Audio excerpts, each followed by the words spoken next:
Today is Tuesday, July 20th, and you're listening to the Beer Temple Podcast.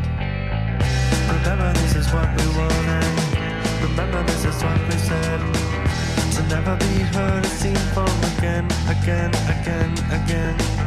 Remember, this is what we wanted. Remember, this is what we said. To never be heard or seen from again.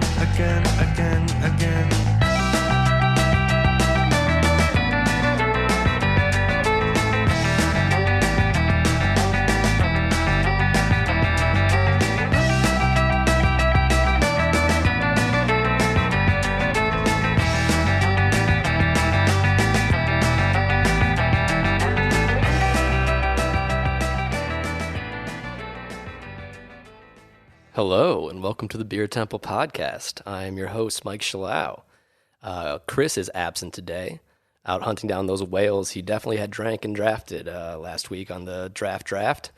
I think he is in Massachusetts, and went to Trillium and Treehouse and told me he didn't like King Julius. I got text to prove it, so don't vote for him.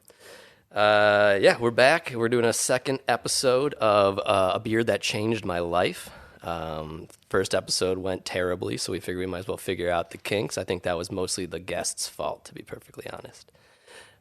Today's guest co-founded South Loop Brewing Company as a contract brewery in 2013. 3 years later, him and his business partner executed one of the most successful brewery rebrands in recent memory. Citing difficulties in securing trademark protections for South Loop, they emerged as Hop Butcher for the world. Hop Butcher has gone on to accrue numerous accolades, being named a breakout brewer in 2020 by Craft Beer and Brewing Magazine, which honestly was a little late considering they had been on the top hazy producers list every year that list had existed from that same publication. And they had been like one of the top 5, top 10 small breweries, but that's besides the point, different podcast. In May of this year, it was announced that the Hop Butcher would be purchasing and moving into Half Acre's first brewery, taproom, and bottle shop on Lincoln Avenue, marking both a literal and symbolic shift in the landscape of Chicago breweries. Our guest is someone with whom I've had some of my most inspiring conversations about beer.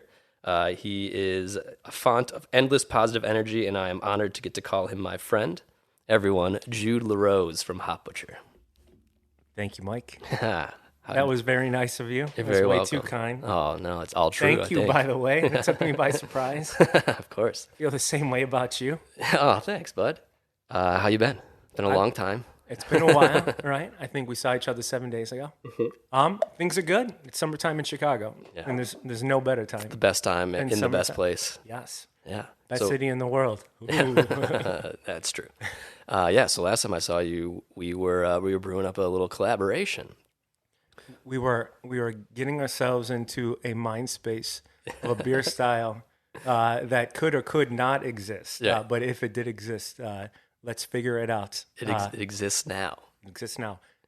Wallonian Oktoberfest. That's right. Just wait. Yeah, just wait, people. You don't even know what it is yet because we're not entirely sure, but it's tasting fantastic. It's great to hear. Yeah, I've been sending you little fermentation updates. We came up with the official fermentation emoji, I think, in our group chat. We did? Which one did we just? It was the piñata? Yes. Or maybe it was the little Easter egg, or the chicken hatching. There was a lot. There was 4. A lot of suggestions. Chicken hatching, piñatas.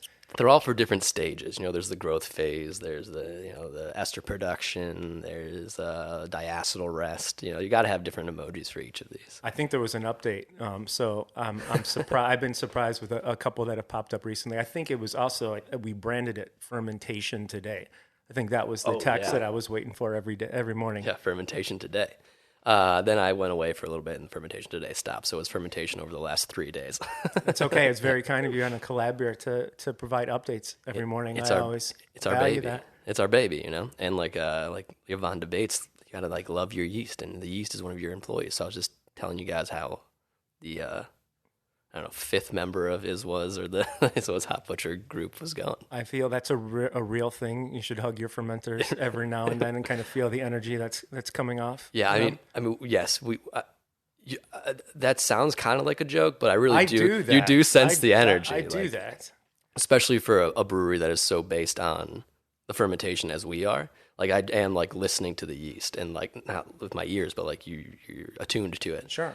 And because we do that open top fermentation, you can actually like see what's going on in there, which gives you another like layer of not just like the numbers of the gravities of the pHs, but you can actually like see where the krausen's at or if it's falling. So like I put the top on it like 3 days in because the krausen was falling. We didn't want to suck some more oxygen in. So Right. You really do dance with the yeast. So And you have the real pale moon ability light. to actually speak to it and have your sound waves reverberate That's through, right. through the top. we play at some tasty crunchy groovers or jammers or whatever, whatever it likes. You know, it's funny. Very early on, maybe it was just a couple of homebrew batches, but you would play music and say, you know, You got to. this music was brewed, or you know, we put some punk rock, you know, some punk rock waves made their way into this fermentation, right? Totally. There is a distillery that actually plays hip hop to its barrels and say that it might supposedly does something to the vibrations going in and out of the wood. Hey, it could make a difference if you want. I just try, If you want, yeah. I just try and just to transfer energy into stainless steel and just hope that the dry hop kind of does some magical things. So I'll just spend a couple seconds and just try and transfer some positive energy, and It can't hurt, right? it comes through. Yeah, it definitely. I mean, your beers, obviously, you can sense your vibe coming through them. Thank you. That's another thing that seems like a joke, but I actually do believe in. But that's probably for another show where you can tell who people are by tasting their beers. Well, that's cool. Yeah, that's it. You touched on that in a couple ones about perspective, about why you would enjoy beers from certain producers, because it could be a sign of their perspective. That is probably one of my favorite things about beer, period, is when you can do that. You can't do that with all beers necessarily. Sure. Some beers, like, you taste them and they're commodities and they could be really good commodities, but some things you taste and you're just like, oh, this person has some ideas that are different and meaningful and necessary for the world. That's really exciting when you have those experiences. Which is a good segue into what this show is all about. This specific episode 2 of A Beer That Changed My Life. As we talked about last episode, this is kind of a trying to get a different entry point into my favorite parts of conversations, the Beer and Temple Insiders Roundtable, when you got to kind of know the people and what they believe and what they feel and why they're doing what they're doing. So this is hopefully to give people some insight into how you went from, I don't know, what you were doing, inside sales at for the Chicago Fire, exactly. and then throwing it all away to make some beers. So I guess we should get into it. Jude, what is a beer that changed your life? Okay, so beer has been a lot of fun, and I feel that there's a lot of beers that created a lot of memories and caused a lot of action and got a lot of thoughts kind of percolating and generating. And they're all important. But, you know, I guess if you distill it down to one, you could, but It it'll doesn't be have to be a singular one. We can hit on different things at different points in the show. The show's name is kind of a misnomer, but sorry to interrupt you. You're on a roll. No. Overhosting. It's not at all. Perfect. It's a good conversation. And you know, and looking back, it almost feels like there's going to be like little eras to take a look at where beers change your mindset, or a set of beers change your mindset. But I think if I nailed it down to one experience that kind of it created a domino effect, it would be a beer by Three Floyds, and it's going to be a beer. Who's that? Oh, I know what this is going to be. It's a brewery in Indiana, and it's going to be a beer that everyone, many people have had, and it was the first time, I believe, that I heard the hop Amarillo, Amarillo. Amarillo. You're the hop guy. Amarillo, and it might have been the first hoppy wheat ale. The first time I ever read those words. Mm-hmm. But I would say Gumball Head was a beer, or the beer that changed my life. Yeah. So the second best beer coming out of Three Floyds. Just kidding.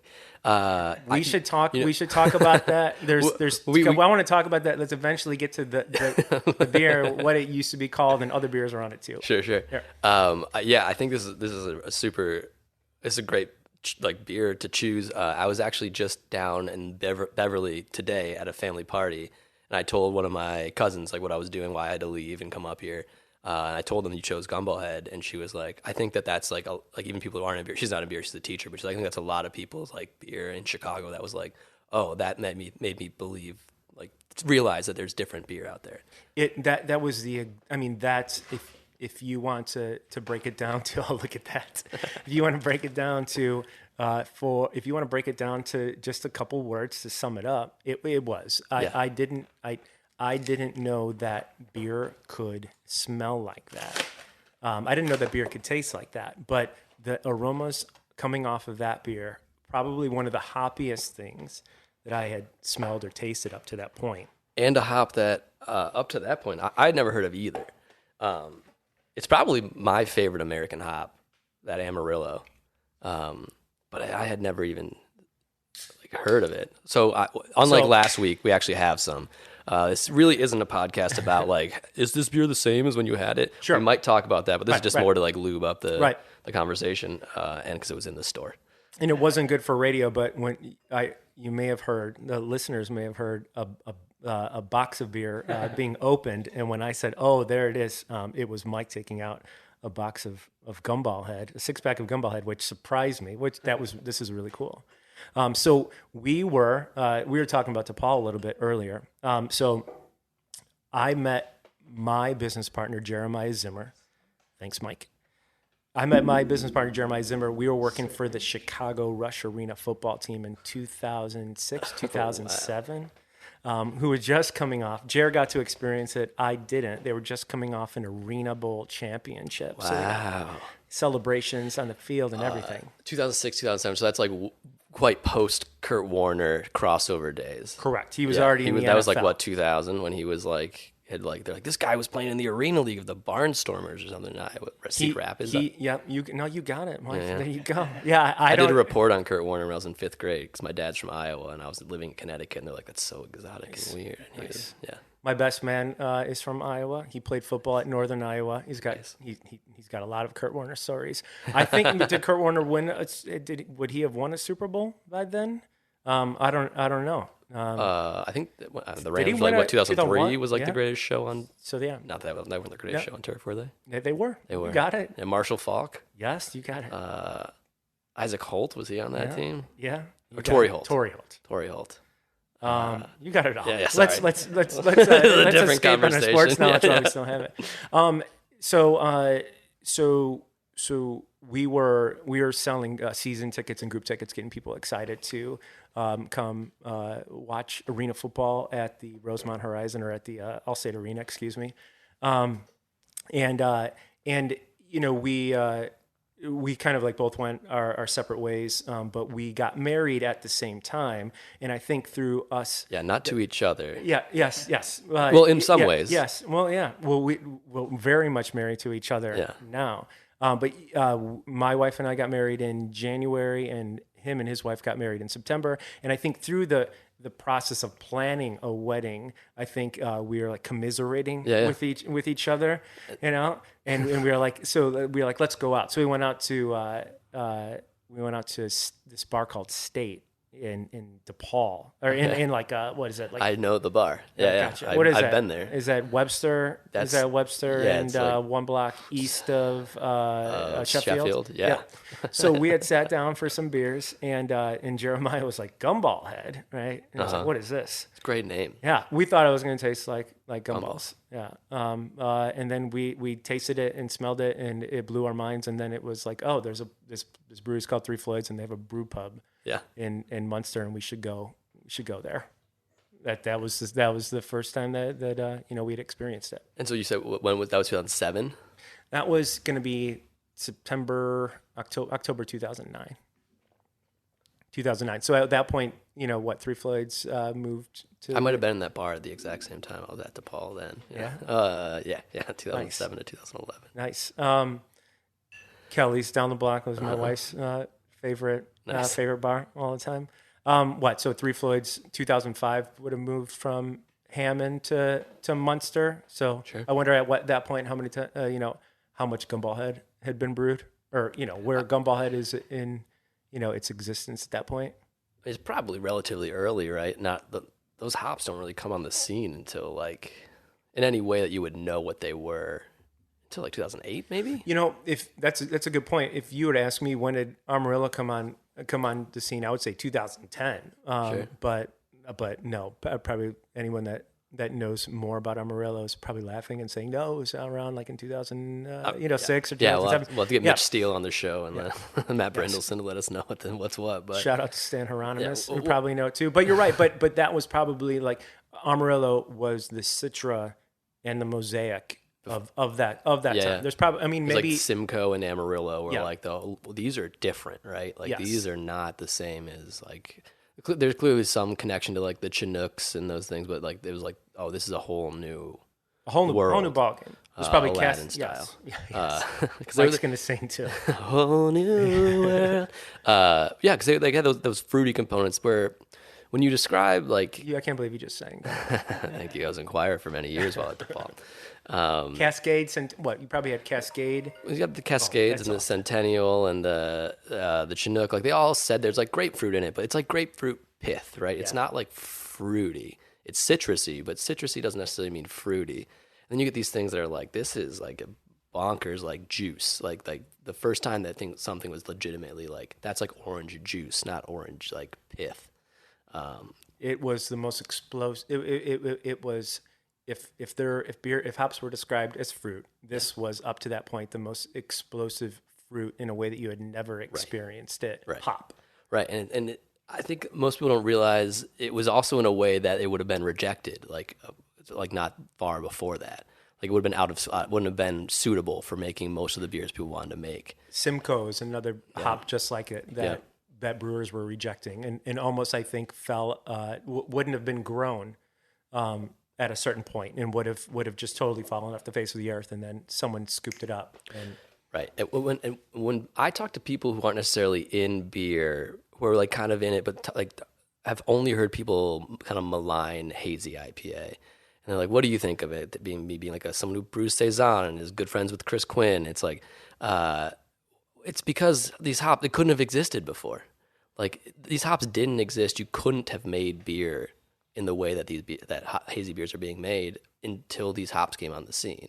Like you couldn't really make these beers with like, you definitely can't make them with noble hops. You know, like you can't. They wouldn't have had the character and the punchiness to kind of sing and scream across London 3 and high protein and all that, you know, all that type of, You can make hop-driven beers for sure, but you couldn't make them soft and like juicy and like fruit-driven. It was always like, if you're going to make a hoppy beer, you're going to make a bitter beer. And then like people start making things that are a little bit juicier, and then it evolves into this thing. Like we have this it's a new technology. Yeah.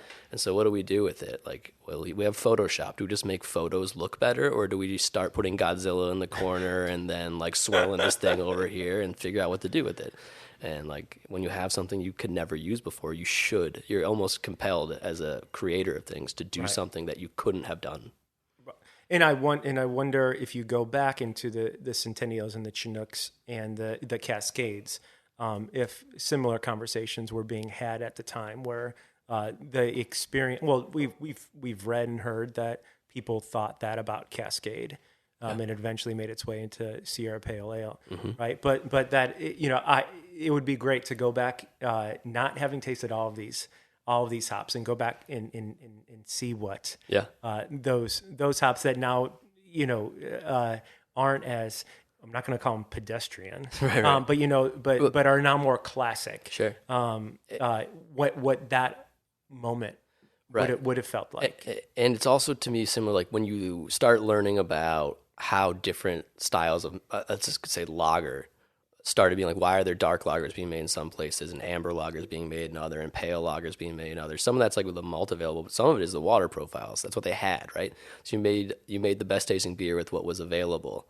And so that's a similar like ethos, right? Like the guys that invented Pilsner, if you time warped that soul to 2009, they're not going to be like, well, I really just want to make classic Pilsner. It's like, no. I want to like use whatever we have to make the coolest thing possible. Sure. And like that was something I learned in music school, where then we watched this documentary about like Wagner, and they're like, well, Wagner wouldn't be making modern classical music. Wagner would be in a metal band. And you're like, oh yeah, and then you're like Jimi Hendrix. If he was a Gen Z like Zoomer, he wouldn't be playing the guitar. He'd be making some weird like glitch music or something that like with the computer. It's like these people that have these like creative forces aren't there to like do the thing that they're now stuck in time doing. They were like, so you have to look at it like what happened before that and what would they do where we are now and how would we go forward. And that's so to tie that. So that this is all great. You know, there's something that I watched recently. I forget, but there's some type of like some form of piano, and whoever invented that had like a similar. There's a documentary out there. It's a similar thing that you talked about that. Just said I developed this and then developed a whole new kind of style, but it wasn't because it was just what was available, right? Right. I mean, it's like I think like Portland IPA or like Oregon IPA, that I feel like that can only exist with the hops that are available at the time, and it created something you had never tasted before. But it worked with the malt character, and it worked with caramel malt, and in ways that a Citra hop version of that or a Mosaic hop version wouldn't hit at the same time, or Right. Sabro version wouldn't work because it needs resin, grapefruit, and caramel hit in a way that nothing else hits. And I feel like those beers are as stylistically tied to place as like a saison is, or maybe not like the terroir driven like we're like lambic, but like saison supposedly was developed to sate farm workers. It was out of necessity, and those beers were out there because like you go out to like Seattle or you go to like Oregon, like those beers taste like that place. And maybe it's part of like the mythos of like that's what those beers should taste like, and that's what I built up to when I went out there. But part of it's being in this like kind of dreary, like maybe a little damp, like spot, and isn't that the Seattle sound? Isn't that the sludge? Isn't that like there's a music that's why I would say those beers represent that really well too. Yeah, and like why grunge sounds like that. Those beers kind of are grunge like that, where it's like they kind of have this resiny thing, and I'm rolling my shoulders, and like it's like it sticks to you, and it's like it's not clean. It's not something you had somewhere else, and it's a little abrasive and different. But it's like, Kurt Cobain liked the Beatles, so you see like a lot of really good traditional brewing techniques and those things that make them beautiful. I interrupted you, and I apologize. But we're on. I think we're just gonna tie it back to like that's what that idea of what would Jimi Hendrix do if he was alive now? Probably wouldn't be playing the guitar, right? That's like what this beer is. Not saying that like Three Floyds is like Jimi Hendrix, but it's like this. They got this hop and they made something so different. From things before it, while still being like, well, we've listened to the same music everyone else has. Now we have this new tool. What do we do? Let's make it sound like a helicopter. Right on. And so that's what this beer is to me, at least. Like thinking back to it, I didn't want to put like words in your mouth, but we love ESB and Lord Admiral Nelson, right? And we love lager, right? I'm talking as if I work for Three Floyds right now, or like I'm Nick Floyd. But we love hoppy beer as well. And I don't know. I'm not pretending that I'm in his head or their head, but we're hop heads and there's these new things and we have access and this is insane and it's not normal. Yeah, right. Amarillo is not normal. And then that was made. And then really I would say for us or for me,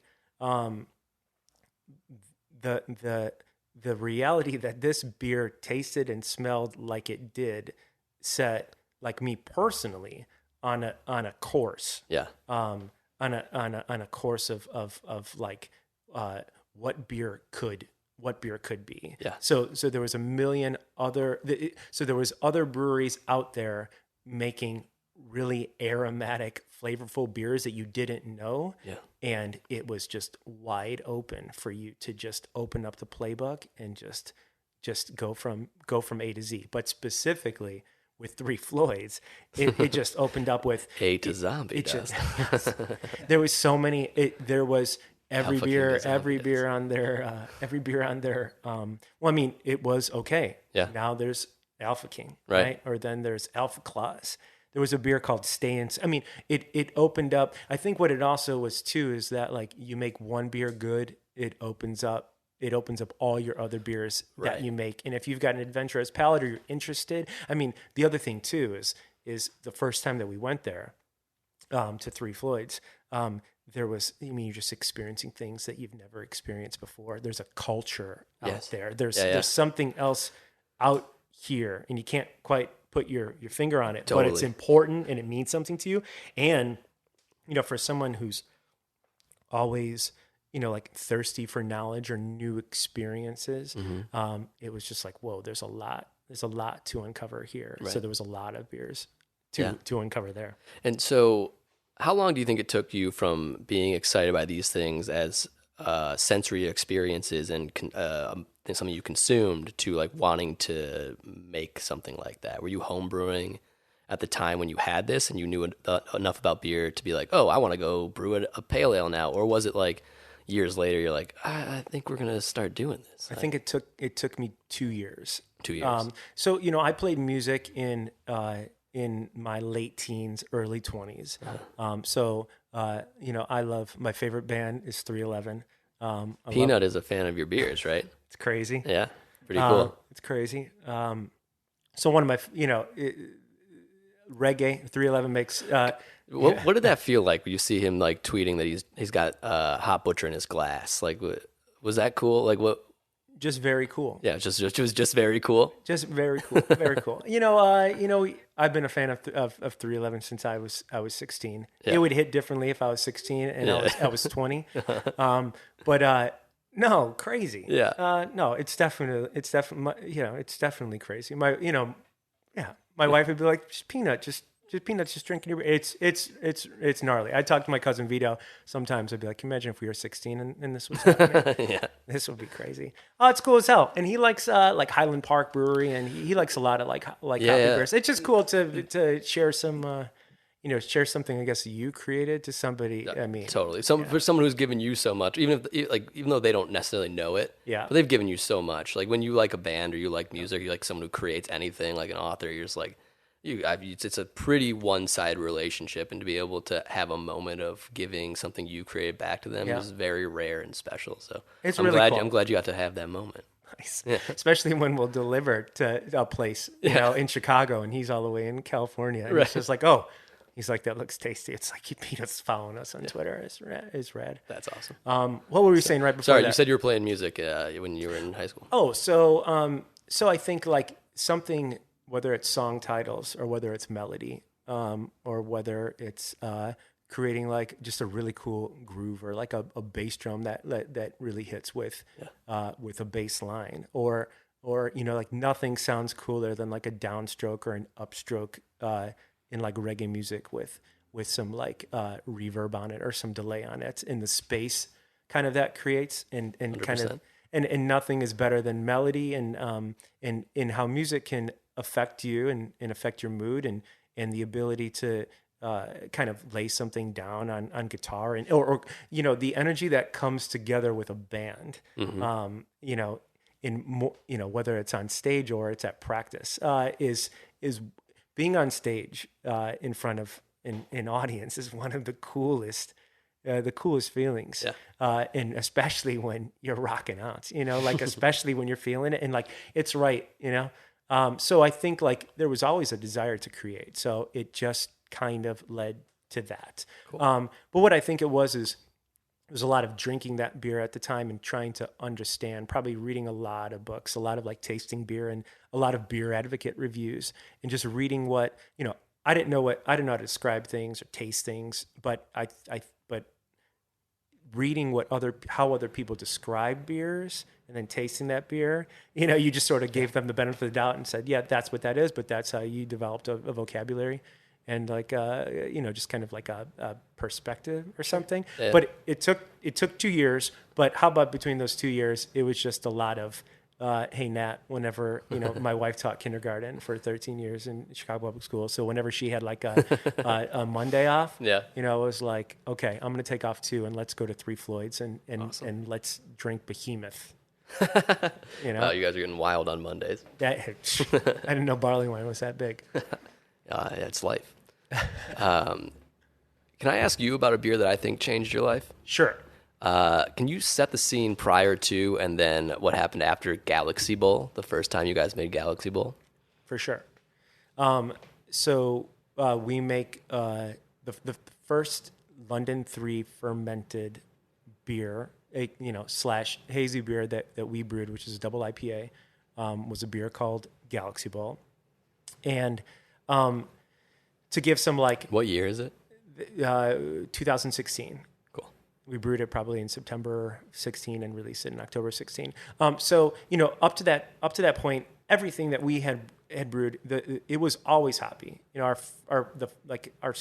first beer was a black IPA with Cascade, Chinook, and Citra. Is that a good rise? Good Where rise, black? Where black, you got it. Yeah. Nice. And then the second one was a beer called Century of Progress. It was a hoppy brown ale with Topaz and Simcoe. Very dogfish head of you. You know what? Was it India Brown Ale? Yeah. Definitely bought a 6-pack of that before that. Bought a couple of them. I think against it was a great beer. The Grain. I think had one. I was trying to buy a bunch of brown ale that was out there. And then, so it was always hoppy. We even make a saison called, our first saison was called Saison du South Loop. And then it morphed into Paris on the Prairie. But that was like a too. Nelson Sauvin lavender saison. So it was always hop focused. But then during that time, we saw enough hazy beer on Instagram. There wasn't a lot of, I think, hazy beer here, Moore might have made Juicy. Microphone made a bomb ass beer in a 750 milliliter bottle.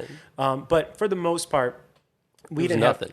Have, it was a lot of brewers turning their noses up at it, being like, "This is a fad."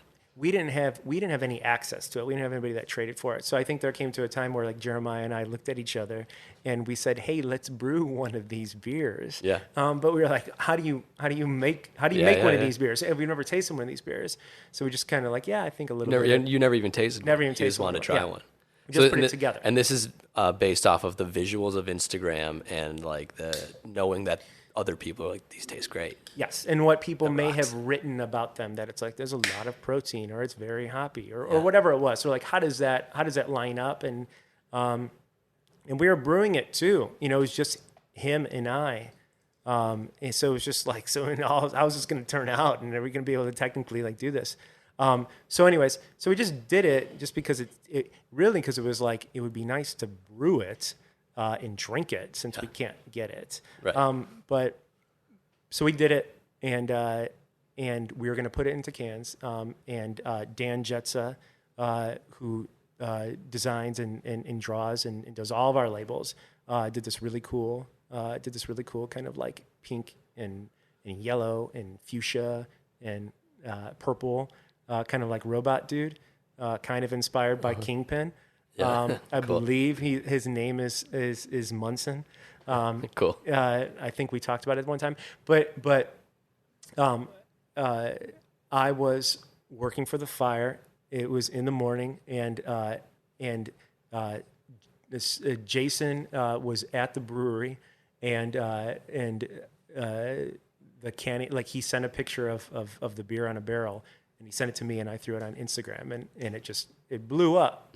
Amazing. And we had no idea what was going on. And then that was the beer that kind of changed things for us. We are still self-distributing, and I don't know, just went.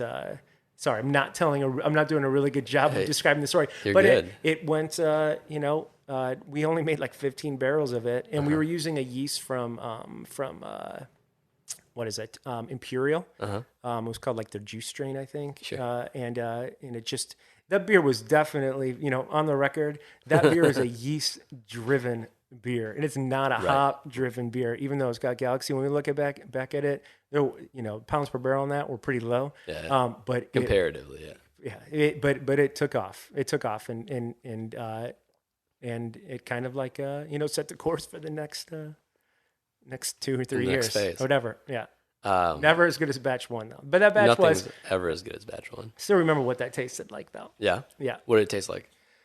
So I'm not just saying putting you on the spot, but you have some of the best, most specific and articulate tasting notes of anyone that I've ever. And most of the time, people do that stuff. Even when I do it to myself, I'm like, you're kind of BSing, but I've never felt like you were ever BSing me. So what did that beer taste like? it was like a pure milkshake, and it wasn't a milkshake, but I mean, Yeah. it was heavy, it was daunting, you know, it was full, it was weighty, it these was all it had alcohol to it. I mean, it was a meal. were these all things you were aiming for, or was this just like it came out like this?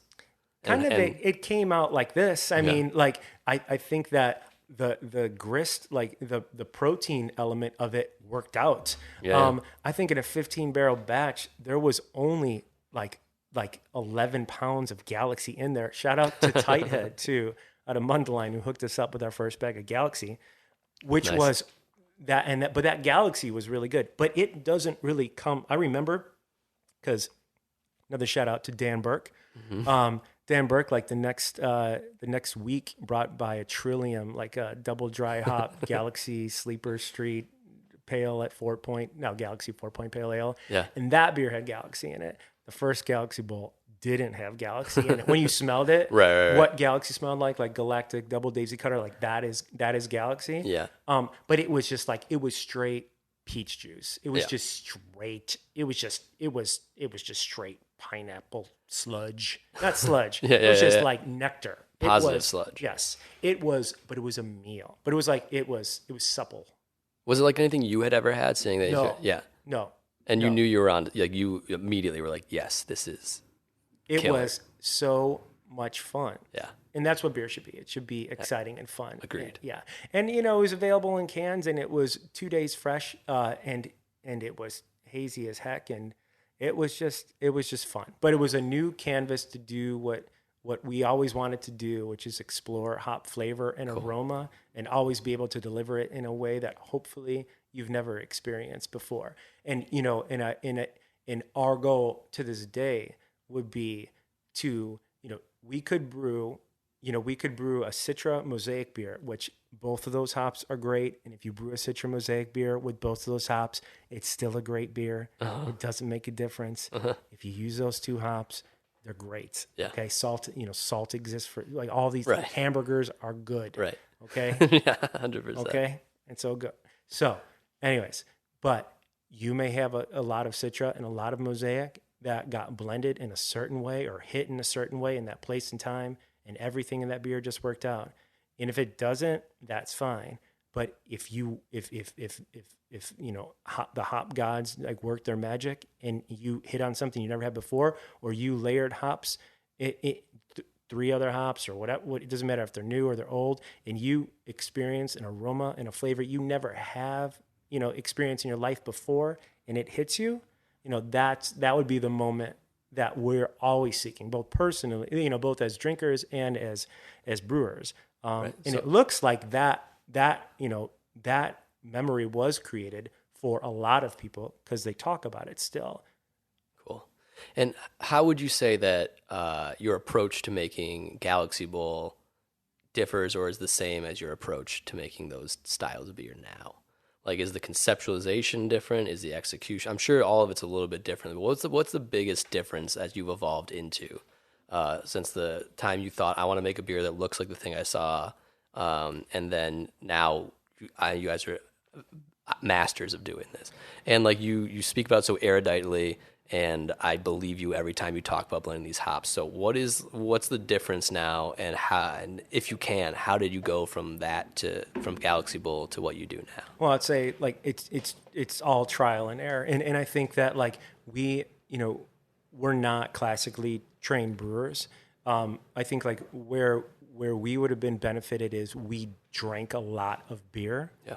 and we always put that up against like what it should taste like or what it could taste like, or we always put it up against like books or reading or whatever it is. Like we were very thirsty for knowledge. Mm-hmm.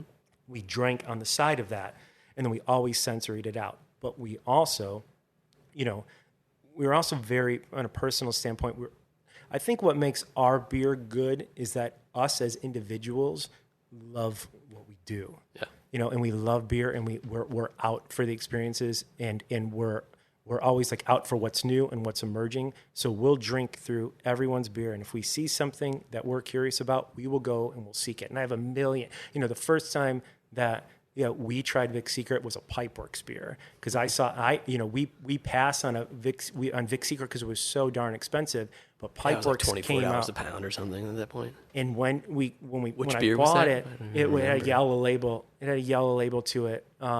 It was double IPA. It had a yellow label with some red writing, and I brought it home, and it was, whoa, this is Vic Secret, and it's like, let's buy it. Got it. I remember that. I forget what the name is, but I'm gonna Google. I think that was a after this. Joe Gabavi beer. You think so? I think so. He was a big Vic Secret Secret? guy. Vic Secret's got his fans. Vic Secret's got its own. Yeah. So to go back though, I think it's always been sensory. It's about tasting things and tasting other people's beers and saying, especially other people's beers and saying this is great or this is good and this is what I like 100%. and trying to figure out what about it did it, and made it so magical and bringing it back in house. And tasting through and just saying, no, this didn't hit or this did hit, and always adjusting from there. So I think, the difference between that is just tasting that and looking back at the recipe and saying, where did we miss? Where could it be better? And just trying it out. And whether there's not enough hop flavor coming through, so let's take a look at the kettle. Let's take a look at the Whirlpool edition. Let's take a look at our pounds per barrel. Let's take a look at, our process of dry hopping. Are we capturing other aromas? Can we capture aroma? What's our fermentation temperature? Is the grain getting in the way? Is there too much of a rusticness getting through? What's our final gravity? It's too sweet. It's not sweet enough. It's too dry. I mean, it's just at all different levels. It's going back to paper and looking at it and trying to look for a reason why you're tasting or smelling what you're tasting or what you're not smelling or tasting, and then just kind of like adjusting it, the next time until you hit. And also being very objective with yourself about it. Yeah, that's a big one too. Is actually being objective with yourself about what's wrong with this thing or what's right with it too. That knowing what's right with your beer can be as harder than knowing what's wrong with it too. I had a question that I kind of spaced on when I said that. What's another style, by the way, though, too? Sorry. No, go ahead. No. Well, saison, Sure. right? Like, we are huge saison lovers. Yeah. Maybe that's like, I won't say that's our first love. Sure. But, the first time I ever had like Blagis was at the old beer temple. Yep. And those beers carry, big like lemon and citrus and white pepper, maybe even like Anchorage Galaxy. Ooh, yeah. Or what was it? There was a Bitter Monk or something. Remember that Anchorage beer? Yep. Yeah, those beers were killer. They carry all that. And then like, how about even like the first time, it was like a snowy day in 2013 or 14, and I was driving down Western to get to the old beer temple, and like I saw La Vermantois, and like I can get a Hill Farmstead beer, and I didn't know who Blagis was. Yeah. And the aroma, I mean, there's a lot of parallels or consonant flavors with, citrus, hops, Right. saison in the beers that we were brewing. So it may not like be the same beer, but there was definitely like parallels or flavor profiles that you thought you can hit. Yeah, no, I mean, that's my view of those things too, right? I see more similarities than dissimilarities. Obviously, the big one is dryness, but that's just like a spectrum, right? But those flavors and the approach to doing them and then being... people think that saison is explicitly a yeast-driven thing, right? Like you were talking about Galaxy Bowl was a yeast-driven beer. Saison's not explicitly a yeast-driven thing. Yeast is like part of the equation, the same way that yeast is part of the equation, or hops are part of the equation for those beers. So when us at Iswas we're like conceptualizing something like that, it's yeast first for sure, and what we can do with it and how we can manipulate it or coax it. Coax is probably a better word. But the beer we made, we added a bunch of sugar to it, like directly the fermenter, to coax different things out of it based on the other aspects of the yeast. The same way you would blend different hops into it to complement the base you laid down or the fermentation character you're going to get. So they're more similar in those ways than not. And also, when you look at grain bills for those types of those beers, Very similar. They're actually insanely similar. Maybe you're at different quantities, or you're mashing at different temperatures, but like using what used to be called adjunct malt, like grains like wheats and rye and spelts and oats. Like that's how you make really delicious hazy beer as well, yeah. and how you make and mouthfeel is a thing everyone talks about in hazy IPA. You want to have the mouthfeel. Like that's almost more important to me making a beer that's finishing at, about 1 Plato. Yeah. Like if I mess that up, the whole beer is ruined. It's thin, it's watery, and that none of the flavor gets carried through there either. So, they're different in some ways, but they're really all beers is essentially the same thing. Is kind of what it boils down to. Well, I mean, all the parallels and how sometimes I feel like there is it's like if you like this, you can't like this, or how could a brown ale inform a perspective of a hazy double IPA down the line? It could, right? You can because it could. And then it's about openness, right? It's about trying to be as aware and open to everything you've experienced up to the point where you're creating the thing you're about to create right now. For sure. So that brown ale could have everything to do with what you're going to do, and it could be why you won't do certain things to the beer you're about to make that has no similarities on the surface to what the brown ale you had is. For sure. And you could look at trying to one of the funnest things. And and things that I still try to wrap my head around is especially a darker malt character and trying to be able to kind of dice that up or describe what I'm tasting and what's toasty and what's biscuity and what's nutty and what's the difference between all the things, but the desire to cut those up and figure those out will help you out somewhere down the line with something else, because it's the interest in being able to identify those characters, but also develop a palate for it, as it shows up in an oat, wheat, malted oat, heavy, hazy IPA. By the way, you make some of the best saison. You make my favorite saison. Oh, thank you. And the there is a pineapple character. There's a juicy fruit character, but again, going back to the parallels, there's a pineapple character to that, which I would say, as someone who loves hop character, is that why I love that type of saison so much? Because it gives me the same type of thing, even if it's different. And there's no hop that gives that kind of pineapple. Right. I don't know. Michigan Chinook. I think it's being open again. It's like being Michigan Chinook. It does give it. Hella pineapple. I don't know if you have to bleep that out, Serge. Sorry. You said hella. Yeah, hella. There, it's all in that same. That's for all the brewers out there. Right. Well, Michigan Chinook. Yeah, right.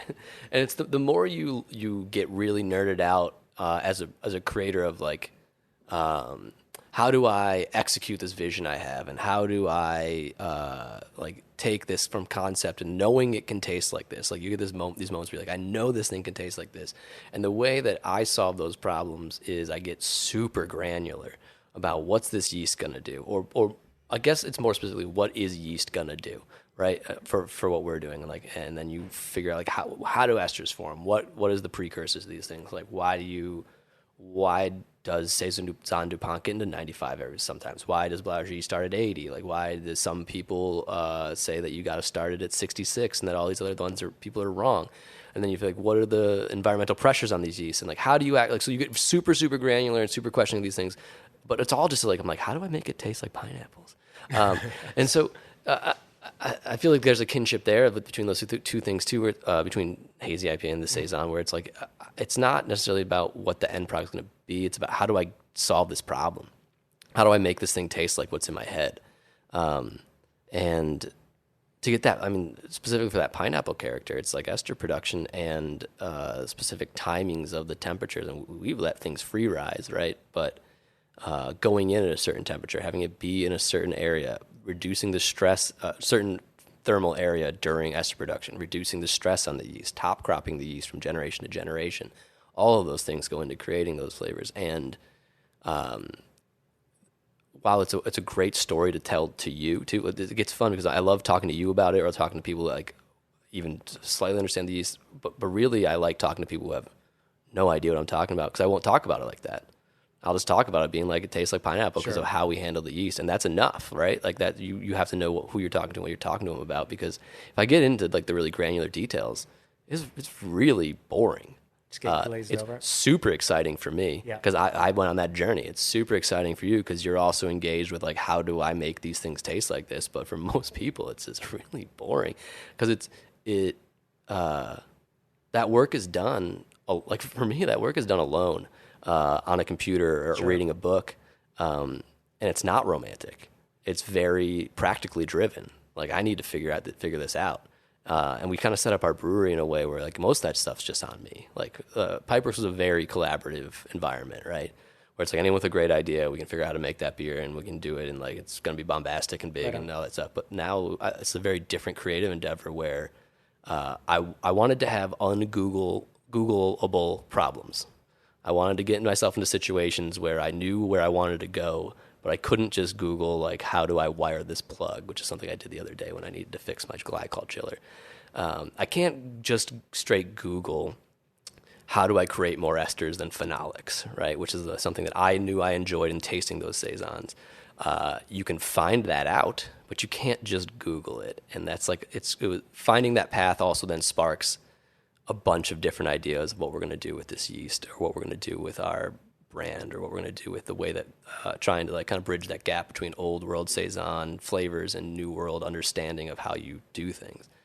That kind of leads me to a question of when you get really good at something, as you've gotten at like combining hop flavors and creating bases for them and understanding the fermentation of the yeast you're using to make these beautiful hazy beers. Where do you find the excitement anymore? Is it that new things are exciting, or do you find it in these kind of like in between gaps of like we haven't explored this area yet? What are you excited about right now that you are kind of surprised with it because you're like, I don't know how I got here? Or like where are you finding that energy to keep like going and not just being like, well, I know Citra and Mosaic work, like how, and like not just pure experimentation of like these are new hops and I don't know what they're going to do, but like how do you like get better when you kind of like get to a high place in the production of what you do? Again, you are too kind. I'm just honest. You know, I think you have an idea in your mind like where you want to net out, and you know when you've netted out there, and you know when you haven't netted out there. And specifically, what I mean is you know we have if hops are colors, and we very much see them as colors, and I think we very much, you know, we build beers in two ways. We build beers from a technical standpoint that we know what the hops could provide. The challenge could also become, you know, we've only selected hops for 2 years now, so this is our second year. So the challenge could come in, we've selected hops in the fall, now we have them in pellets now, and let's see how they perform. And then let's take a look at how those hops are built, and hops are built, you know, with an oil content and with, you know, all these monoterpene alcohols and sulfur compounds and all these types of things. And, you know, it's an agricultural product, so, you know, it could perform differently from year to year. So I think really like what it is you have, so again, we build it first with a technical mind, but at the same time too, it could be very abstract, you know. So it's very much, we'll brew beers, and we know where we want them to be, and if you know, and if like Simcoe is purple, and Dank and Citra is bright and yellow, and Mosaic is orange and gritty and weird, and you know, Nelson is like pastel and seafoam green, you know, and can have a grape note. I love this. You know, and Sabro could be like cedar and gooey and coconut, and Strata can be lemonade pitcher and like and like dank and Yeah. you know, cannabis. You know, with all these visuals for how these things can lay on top of each other. Yeah. And that's the beer that we want to make, and you can taste that, right? So it's like, this is how Citra, like, so this is how I feel. Like, this is going to be a yellow, green, purple beer, and the yellow is going to be most of it, and the purple is going to cut through it, and the green is going to just slice through it, just like 1/16 of the layer. Yeah. And that's a flavor, you know, Right. and that's an aroma. And the finished product, and then it's that's the visual, and that's the inspiration, and that's the goal. And it's always kind of trying to match up where you see it and where you want it to be, and always hitting on that. And there's endless combinations of that. And it's not just, let's hop everything with Citra, Simcoe, and Mosaic. Right. So, sorry, don't get... Because, So for me, as someone who is driven to create things, you start with consonants, right? Consonants in music is like a major chord. It's nice, you know what it is. It like works well together. Then as you learn more and more, you get more into the beauty of dissonance, right? Things that shouldn't be next to each other, things that are kind of angular, things that are a little esoteric. And then as you get like too deep in there, you end up with like atonal music.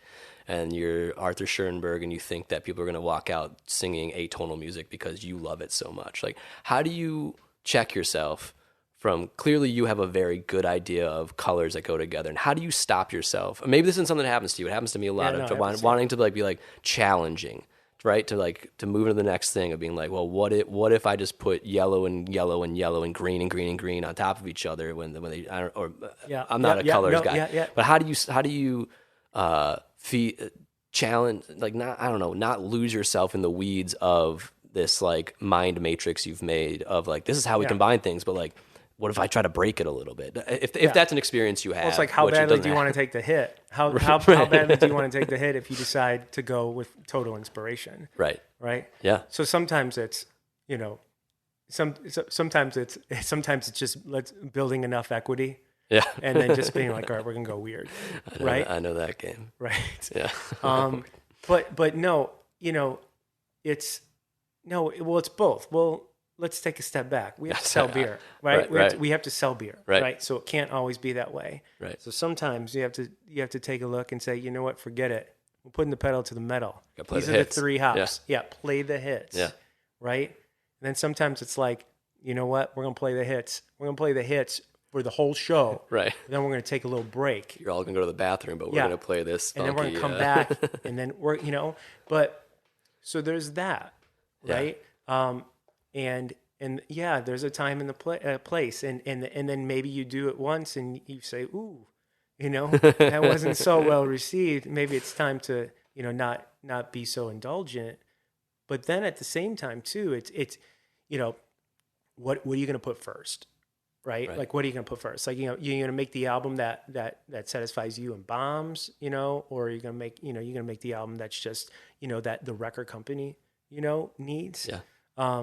So then it comes to like, do we also have a perspective, or do people expect a perspective from us? So it's like, are we looking at this the wrong way? Right. Do people want us to go weird? Or if we're not doing this thing, are we not being the brewery that we said that we would be? How do you balance that expectation of what your perspective should be, which would more likely align with commercial success, and what your perspective actually is, I guess? Sometimes you play it safe, and sometimes you don't. So I think like you pick your spots when you pick your spots when you go full on weird. Yeah. And then, a lot of times too, like the way that we've treated hops is that like we'll bring something in and we can put it up against a known and bring in the unknown. So I mean, sometimes we have, sometimes you have a greater risk tolerance at certain points than others, and it depends on, the flow of the production schedule that month, right? Right. We were talking before we got on there, like how many choices are actually driven by practicality and not just by like the romance or like the excitement of it. I opened another. Thank you. Well, I have an example though, where, but there's, sometimes it's like if you're also not trying, then kind of like, what are you doing, right? Sure. And then and it's also like that also supposes that someone else isn't on the same wavelength, or doesn't want that type of like complexity or weirdness. Like equinox, Yeah. weird hop. Very weird. First time I ever had that beer was in a beer called Taco Day by Half Acre. Half Acre, yeah. So I always do like I think a Matt pale Young ale joint. Yeah, yes. And during that time, they did an Equinox beer, they did a Eureka beer, they did a Comet beer. It was the first time I had ever had any of those three hops, and I think it was the first time I had like all of those Taco Days out at the same time. Cool. And I brought that Equinox beer home, that Taco Day Equinox, and it smelled like a dank. It smelled like U of I junior year, Yeah. just dankness. Dank, unwashed. Dankness. Yeah. Dankness. But I mean this from a green person. I Yeah, mean yeah, this no, from I get a it. very green perspective. And it blew my mind. Now, Equinox is kind of like, it can get gritty, it can get earthy, it can get green peppery. A lot of the experimental hops can get like can get rose petally. They can get the first what is it? Nelson. We make a beer called Craniac, which got Nelson and Enigma.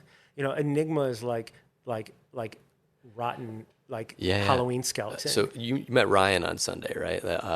So Ryan used to work at Dancing Gnome, and his favorite hop when they were making their American ales, like their hazy things, was Enigma, because he's like, it's like blue cheese and stinky and weird, but also like strawberries and like fruity and like raspberries. Yeah.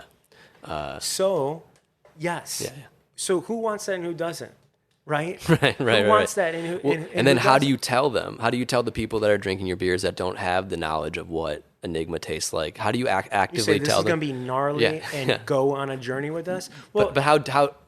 Sure, but like how most people aren't even gonna like read most of our Instagram posts. Sure. So how do you like present to them like, listen, it's gonna have this funk thing to it. Like you guys do a great job with the tasting notes on the hop on the side of the can, but how do you actually get how do you present something that isn't universally pleasant as a positive thing in a quick, effective way? This isn't a maybe a rhetorical question. So you're right. You don't. If they're not paying attention, you can't communicate that to somebody that's just walking up and picking it off of a shelf. Right. They have nothing to expect, or there's no way to expect it. But like we made a beer called B the HBC. So the conversation was let's give everyone a beer like they can't get right now. And if you are down for a moment in time where you could drink a beer that's got all of the emerging hops that don't have names on them, and then you trust us to have rubbed all of those hops and say, and very thoughtfully go through and say, of these four, this is going to be like, we're going to have, this is going to be, 3/4 of it. And this, and you start breaking it down where there are big differences and disparities between the weights of these hops, but they were weighted thoughtfully and say, in this place, in this time, this is the only place that you're going to be able to try this beer.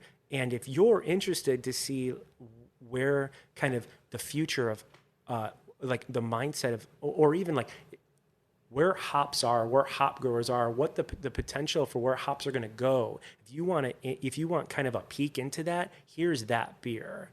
So it's kind of like, let's take a chance.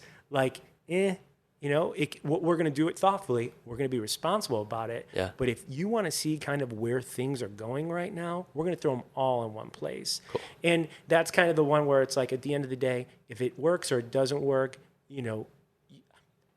so here's the answer. How much does personal fulfillment weigh against commercial success? Yeah. And how much do you need to lean into that to get to continue to kind of give the motivation to go on to the next to the next thing. I mean, sometimes you've got to exercise that creative muscle, but you also, there's something to be learned from putting those together. Those will be useful completely. for the next time, for the next beer when it's paired next to like Citra or something. So given that you've developed a following that will follow you into these experimental hops that they've never heard the name, their names don't exist for, And that we just talked about there being, a perception of your point of view and then your actual point of view. How, and there might not be an answer to this question, but how well do you think the average hop butcher purchaser, their idea of your point of view actually maps on to the fullness of hop butcher's point of view? So there's the answer, and I would say 100%. 100%. 100%. That's awesome. I think that so that is the answer to the question. I think this is all a conversation. Yeah. This is so it's all 360 degrees. It's like we're nothing without people that are down with hop butcher.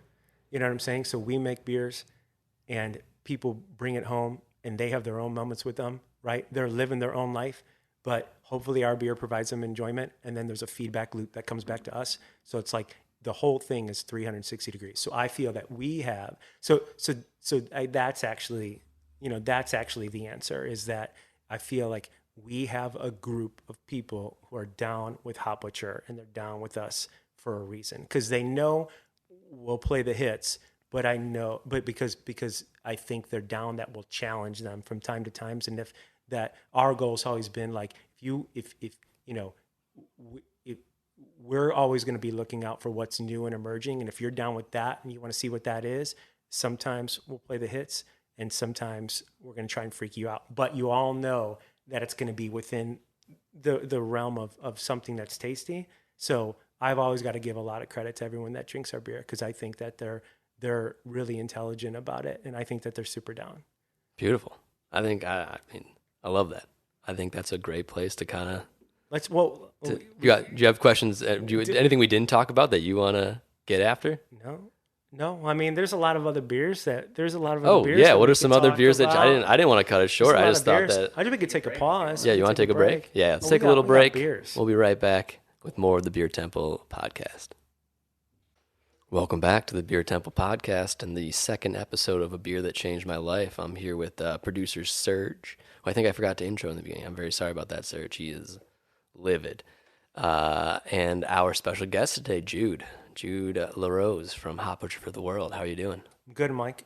That was a good first section of. I felt great about it. I was very excited. Usually on this show, I'm just like phoning it in, as everyone can tell. But that one, I was actually very excited about. I thought we were just blanking during the whole thing, and just kind of like it just not blanking in that way, but that it kind of like just flew, like went before our eyes. That it was just in a zone. I was floating above my body watching us talk. Levitation. Yeah. That's a good. I want to talk about Gumball Head, but that's another beer. Stone. Levitation Ale. Wait, is that the double? Was that like the really bitter double IPA? That was Ruination. Ruination. Yeah. Okay, so let's talk about. Sorry, we should do it talk about Gumball Head. We can. We can do whatever we want. Chris isn't here. Let's talk about IBUs.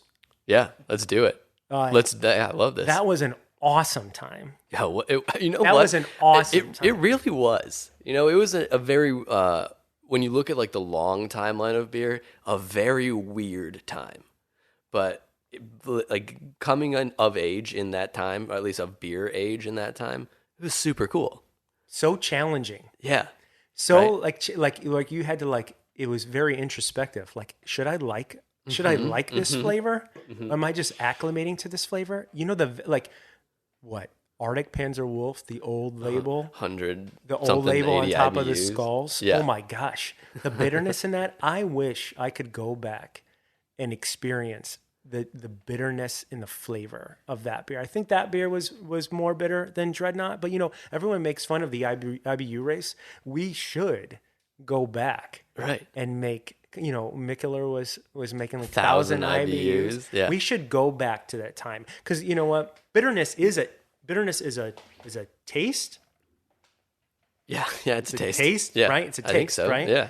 There's, I feel like maybe that's not talked enough about, like, quality of bitterness or quality of bitterness is super interesting, right? Too. But what that is, there's magic there. And we all look back on that like, what were we thinking? It's like we look back and being like, wow, are we wearing windbreakers? Like, what were we thinking? Drinking like 100 IBUs? That's so bitter. And you're like, what is it though? Like, was it, or is it that the beers are contextualized differently, right? That they're like the reason that there was caramel malt in these things is because bitter and sweet actually go really well together, or that at least the perception of sweetness, because those beers were pretty dry. I mean, I'm probably the worst person because I haven't really had any of those beers in a long time, but I drank them a lot. I remember bringing a Stone like 14 or something, a bomber I got at Whole Foods, to a party at my girlfriend's house in college and just drinking it out of the bomber. And I was like getting into craft beer, right? And I was like, this is so great. And it was like so bitter. And I like to the point where I still remember it. And this was 12 years ago. And like Those are the memories that stick. There was an acclamation, and then there was a kind of like, all right, this is kind of status quo. But why that was so cool is because you were so open to exploring all these flavors you had never tasted. Totally. Stuff like that. And that's another thing too at that time where, you know, you're talking about like ingredients that are available to you or techniques or processes that are available to you. Like, I think we were just all ready to be blasted with bitterness, and we're acid level, or alpha acid levels going up at the time, or was it the right hops? I mean, was Columbus being, was it Columbus and Centennial and Chinook and Cascade and Citra and Crystal? Like, what was it? I don't know. I think it has a little bit of all of that, right? Where like it also is an evolutionary step from like American craft brewing inarguably comes out of home brewing, which inarguably comes out of English brewing, right? Mm-hmm. So you have these recipes and you learn how to do them, and you hop things at specific times. And if you learn by rote and you're not in a time where you're specifically like, we're avant-garde and free-forming this thing, and we're trying to like reverse engineer how beer should taste, which like that wasn't the time then. You're going to make the beer the way that you know how to make the beer with these new things, right? Mm-hmm. So the alpha acids on those are way higher than noble hops or like Brambling Cross or Fuggles or something. Nice. So if you make beer in the same style, in the same way as you're making an English IPA, you're going to end up with something that's really, really bitter, and you might not even have realized you were going to do it at first, and then you're like, oh, this is a differentiation point. Sure. This is American brewing. This isn't your ESB. This is aggressive. This is in your face. This is different, and it's that was a time, right? It tied into craft beer's marketing at that time too, right? Extreme of like beer fest. You know what we aren't. We are not fizzy yellow liquid. Yep. And it like those things tasted better because the context of like I feel like I'm part of something. I feel like that I remember drinking those beers and being like I feel like I'm part of something that is happening. Something that started the same way Chris was talking about, like punk, and that something's happening here and something important is happening. Like I remember having that feeling drinking those beers too. And at that party at my girlfriend's house, I like gave a sample to someone, a little taste, and they're like, that's never going to be good.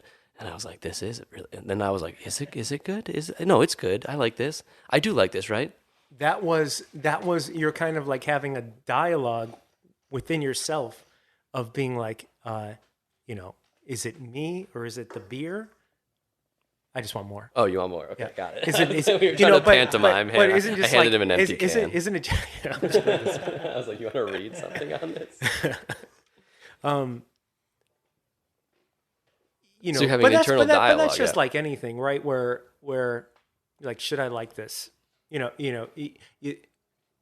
I'd chosen that I liked it. And then there's that voice of like, you're not actually like really enjoying this experience of drinking like 120 IBU beer out of a bomber. But I was enjoying being cooler than everyone because they were drinking jungle juice. But it was also but you had a moment. Sorry, I was away from the mic.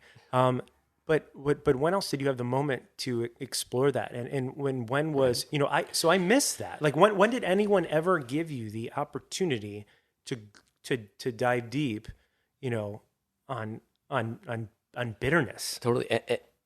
Right. And I was just thinking like the only other thing I can think of that identifies as something you're supposed to drink, you're supposed to consume and enjoy, that is like I am unabashedly bitter, is Amaro sometimes. But like that wasn't a thing when we were drinking these bitter beers, right? No. Like it existed obviously, but it wasn't like you could go to Binny's and buy more than a handful of Amaro, or go to the beer temple, which didn't exist at the time. Sorry, Chris.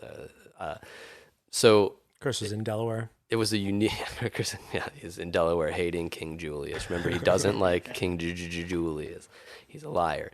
But yeah, so it was something that was specific to this experience, right? Was that bitterness, which I think is important. It was an important thing to do and to taste and to, I don't know, identify with seems strong, but to identify with, I enjoy this flavor. I miss it. You know what it also did though? It allowed you to have it and say, okay, not okay and I'm good, but say, okay, like I've been there. Right. Sorry, go ahead. No, go. I think beer's in a much better place now, to be perfectly honest with you. I think that it's easier to go to a store.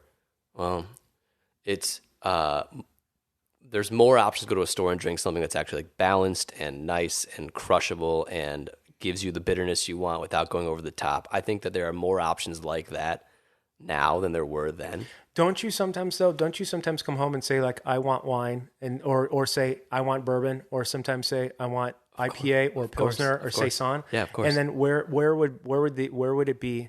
You know, where would it be? Where like I want bitter. You know, how about Palate Wrecker? Like there's a name of a beer that says this is what you are going to experience.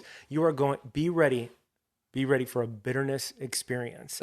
And say it's like going to see like a horror movie. Like I want to be scared.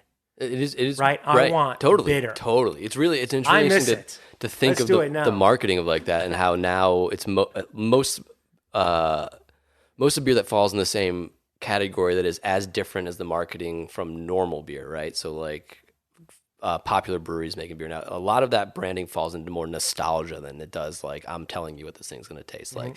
And so it's interesting to think of that in a way of like nostalgia is literally more of the idea of comfort than it is the idea of challenge, which I find interesting because the beers that come in those packaging of like with Mega Man on it tend to be more comforting flavors of like softer, juicier things, which are great. But it's interesting to like see how the forefront of flavor and branding combination now is more that like it's a nostalgia and inviting versus this like and you know what, thank God, because I imagine if everyone tried to be Stone again. Sure. You're not worthy to drink our beer. That's a bad time, man. like you're worthy to drink every beer. You should drink whatever you want.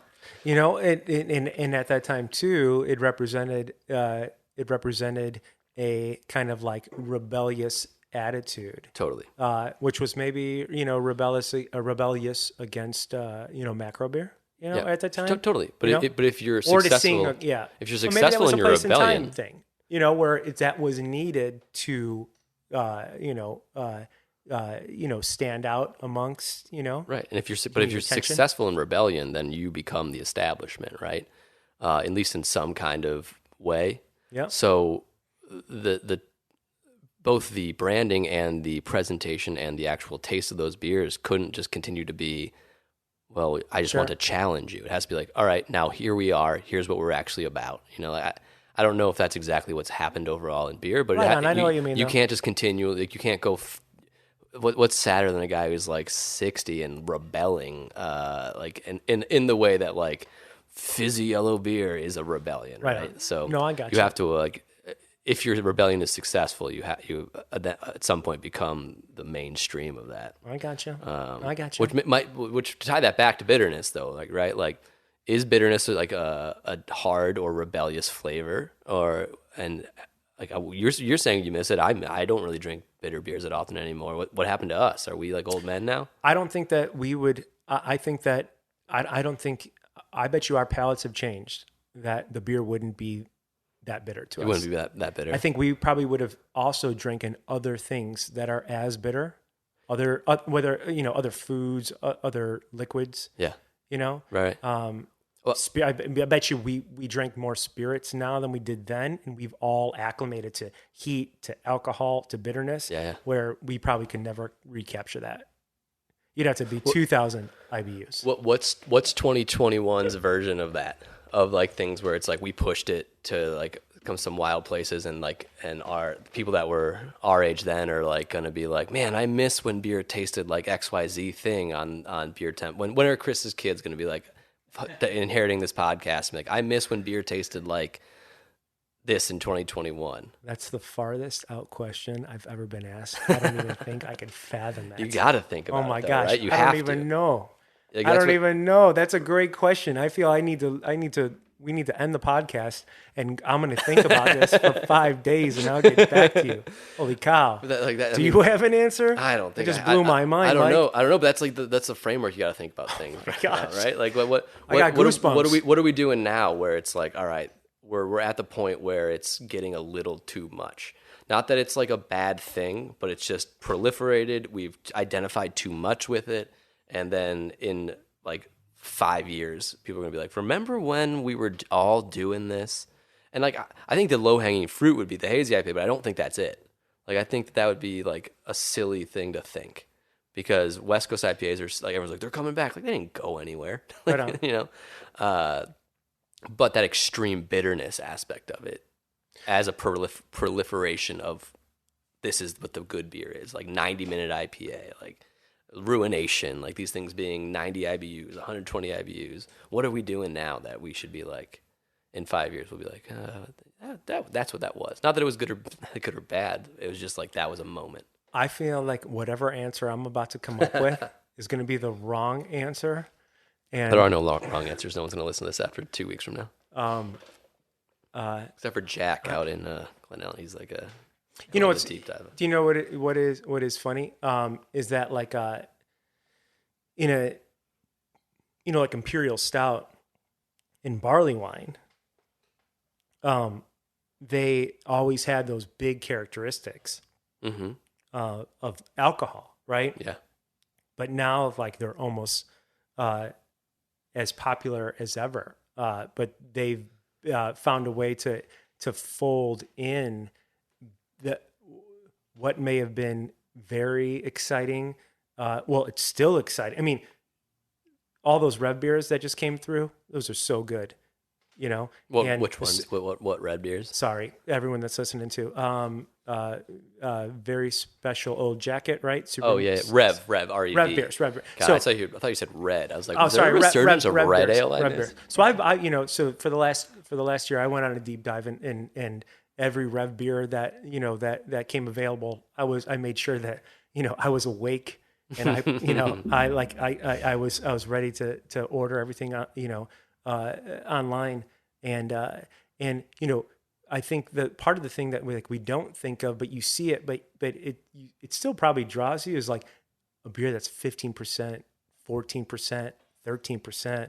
Like, it packs punch. Yeah. But when you drink it, it's not about that, and that could have been bitterness. Yeah. It's just so integrated, and that the people that are making it are so thoughtful about it, and there's so much time into it, and there's it's very complex. Like, everybody there is thinking about how these beers are going to present themselves, and you're in it for that, and you're in it for the blend of the barrels and everything. But I mean, the way I look at it is, it still feels good, whether it's like with my dad or my wife, to be like, do you want to split 15% alcohol, or 14% alcohol? Because there's a time and place for everything, and you don't always get those moments. That doesn't answer your question. Maybe it does. Just that, like, we're not doing things in quite the same way that we were then, where it isn't just like thumbing your nose at dad to say we're not doing. Craft beer is no longer defined by what it's not, which is what I think that kind of was. It was defining itself by it not being macro lager, and the easiest, like the most direct path to that was they don't make beer that's this bitter. And I think that beer more is, well, it's fractioned, right? So everyone's telling telling different stories. There might not be a single narrative that's as proliferating as that. But maybe we can't tell this. But maybe the narrative now couldn't exist without that narrative being told there. Completely. Maybe that got us into outer space. Right, those are booster rockets for sure. 100%. Right, and that it might not be a thing like that. Right. Maybe we wouldn't, without bitterness, maybe that next wave from 1,500 breweries to 8,000. Maybe. You know what I think? Actually, if there is an answer that I think there isn't, if I think there is an answer to this, and if it more just be my personal desire than it is what the actual answer is. I love this, by the way. I feel this is going to be like a conversation that we are going to we're going to have. I'm not getting home anytime. I think it's defining your beer by its intensity. I think that might be the thing that we're doing now that is equivalent to that. Like it's got 9 pounds per barrel of this thing, or it's got so much fruit in it that it's more fruit than beer. I think that might be what we're doing now. That is the equivalent of this thing's 1,000 IBUs, right? And it's kind of the same idea. It's just not solely directed to bitterness. And I think that if all you do is say that our beer is intense, and our beer is more intense than the last beer we made, or our beer is more intense than the other brewery that's now just like a couple blocks down the street, it's an arms race that no one ends up winning in, including specifically the consumer.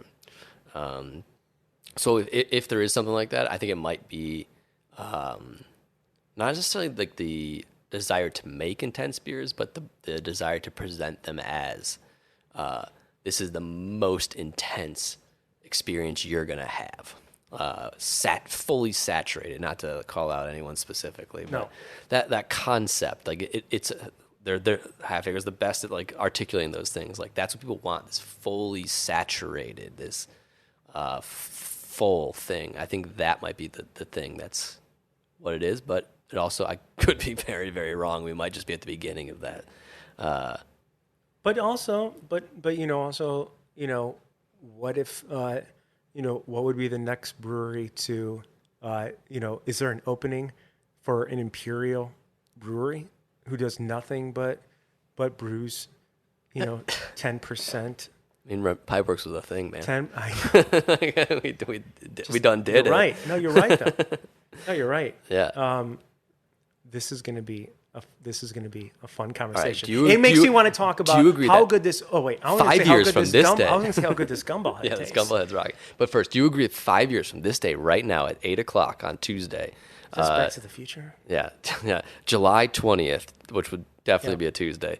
2026, we're going to sit down and we're going to listen to these and we're going to be like, yeah, we were right or we were wrong. I don't think we made or any. Or we predicted anything at all. I don't think we ever put a flag in the ground or anything. I think we just like philosophically and hypothetically discussed, just the movements of things and just trying to be flies on the wall and just kind of like seeing, what, kind of just like what's, what the coolest thing has been like us being, we always just want to be players. Right. Just like players. Crush a lot. Not like that song.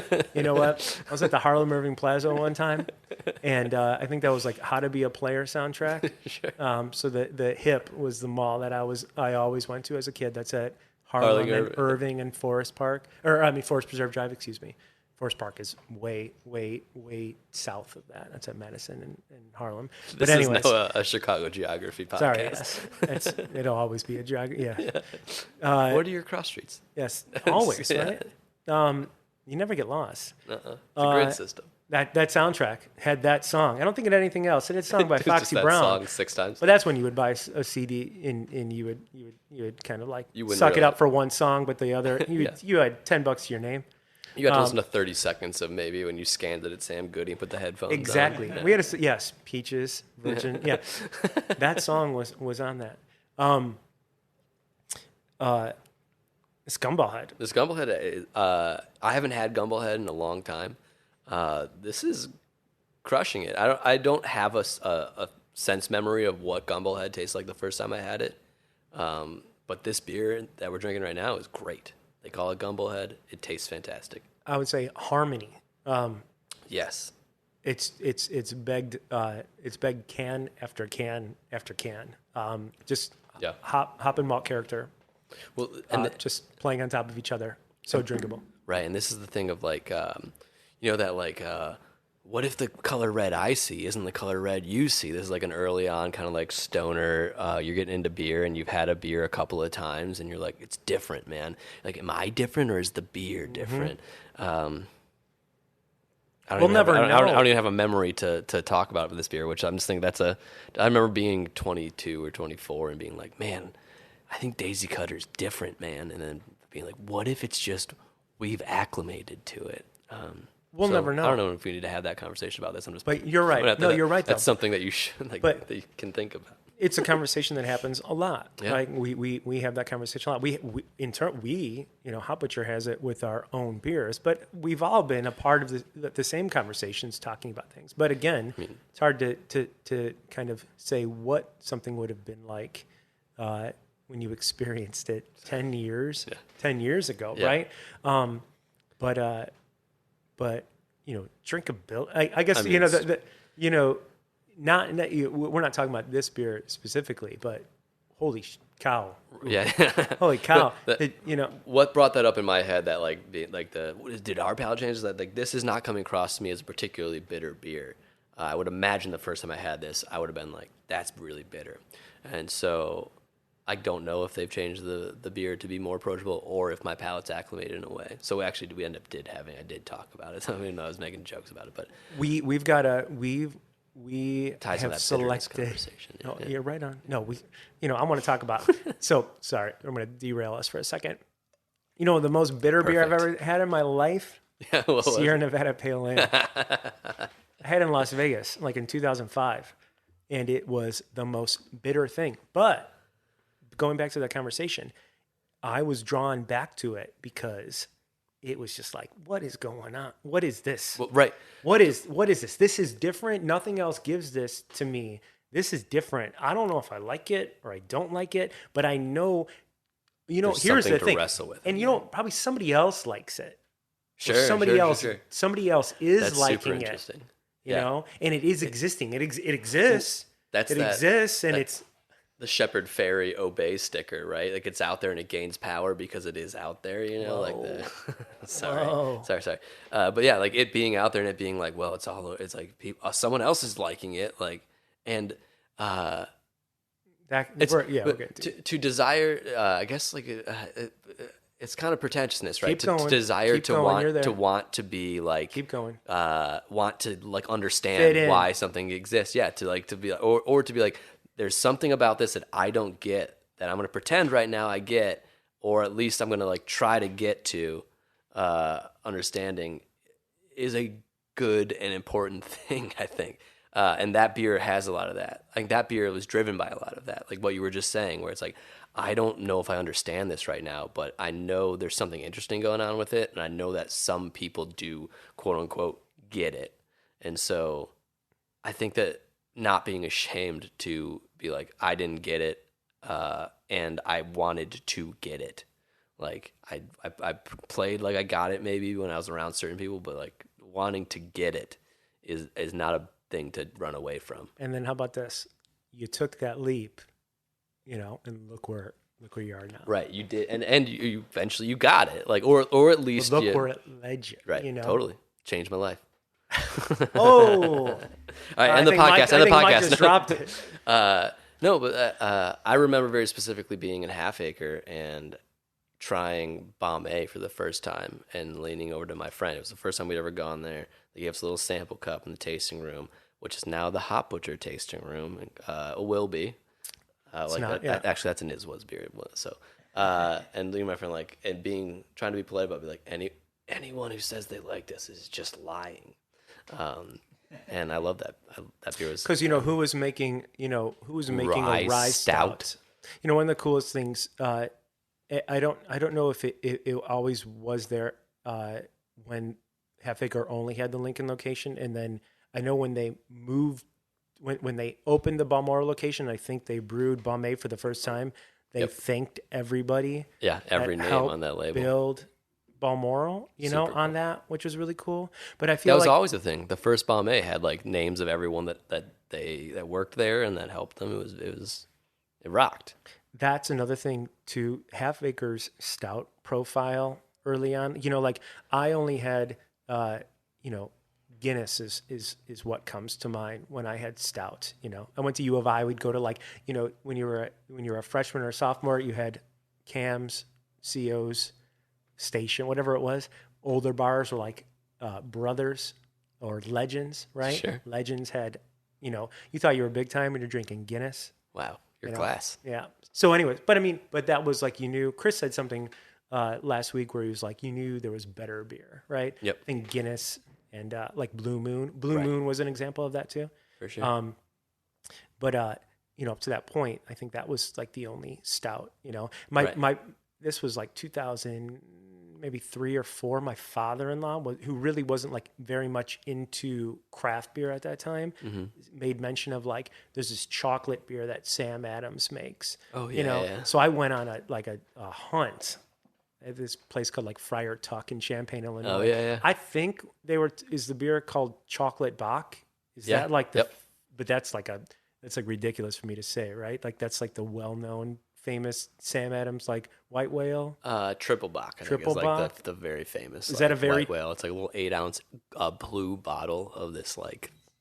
Yeah, Triple Bock is the one that's like. Was that him describing it as very chocolatey, or did they have a chocolate beer? I think there was also a chocolate Bock, but I'm not a historian, so. Can you imagine someone telling you there's a chocolate beer? Right. You know, well, I mean, Well, this is like yeah. 2000. Well, I said 3. Maybe it was 2002. My family is Chocolate still beer. discovering these things. When they're like, "What do you mean it tastes like cherries?" I'm like, "Well, there's cherries in it." Like they're like, "Wait, what?" Chris was right when he talked about all the Southern Tier beers last week. I mean, 100%. chocolate and creme brulee and pumpkin. We want to talk about beer that changed my life. Pumpkin. Pumpkin. Should we start the podcast again? No. To bring it back to half Re-rack acre, it, Serge. To bring it back to half acre, you know, that's another example of like looking back, like they had a perspective on making stout. That You know, they're probably also trying. They're like, you know, I imagine they may have just been feeling things out, regardless if they were or they weren't. Like they were making their own stout. That might have Right. been the first, There was example that I had go. Sorry. of just being like, what, you know, just whether that was the first. I mean, Big Hugs is nothing tastes like Big Hugs, you know. No, nothing. And nothing tastes like Bombay. No, and like that was definitely my first experience with a brewery that was point of view front and center.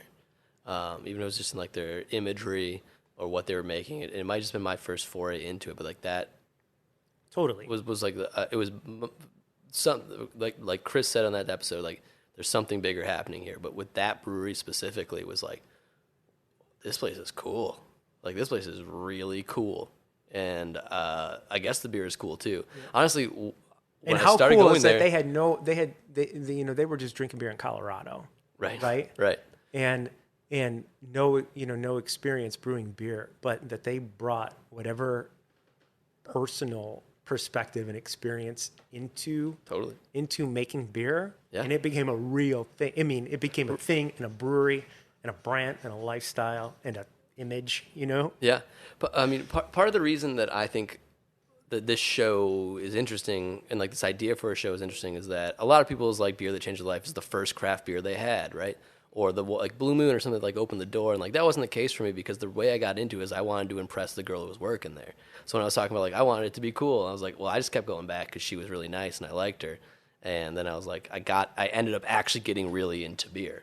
And so the beers that changed my life like were way further down the road than just like my first interaction with craft beer. Right on. So, and I'm sure that Gumblehead wasn't the first craft beer you ever had either. But that idea of like, I don't know, just like there's something happening. I want to understand it, and I'm gonna pretend I understand it. I'm still pretending that I understand what's going on. I've got a pretty good grasp on what I do, but like I don't know. Well, I mean, you know, the first time that, you know, I remember like us playing like Monopoly at like, or Risk, or I don't know, some Pictionary or Outburst or whatever at my Nana's house. And, you know, my mom having like a glass of like, I told you this, like or Ernest Gallo Chablis or just like jug wine. Yeah. And her being like, you can try some of this, and being like, oh, this tastes different, right? Yep. Or just being at like a softball game at a forest preserve in Chicago, and just drinking, you know, somebody's somebody older than you use beers for the first time. For sure. And that leading to something, but then also, just like kind of like, where am I going with this? Just tasting that something, something like, there's something out there that you haven't tried. You try it for the first time. You like it. You don't. You know it exists. You know other people are doing it. Yep. And then it leads to, other things. Like when I turned 21, I was able to buy beer. Well, when Red Dog, first off, when all the beers turned red, that was a big thing as a kid. And I think that created kind of like an impression on you. But like the first beer that I bought when I was 21 was Killian's Irish Red. So there was like always a desire to seek something with flavor, and that was it. What was that? Rolling Rock, like sure. that was probably like the second beer. Right. And shout out to Lucky Boys Confusion, who has a song called Rolling Rock and Killian's. But Rolling Rock would have been like the next beer. And then like Boddington sticks out in my mind. So it's like, and then who knows later, like 20 years down the line or whatever, 11 years down the line, that supposedly Boddington's yeast, is what we're all fermenting things with. But, there was a desire to explore flavor.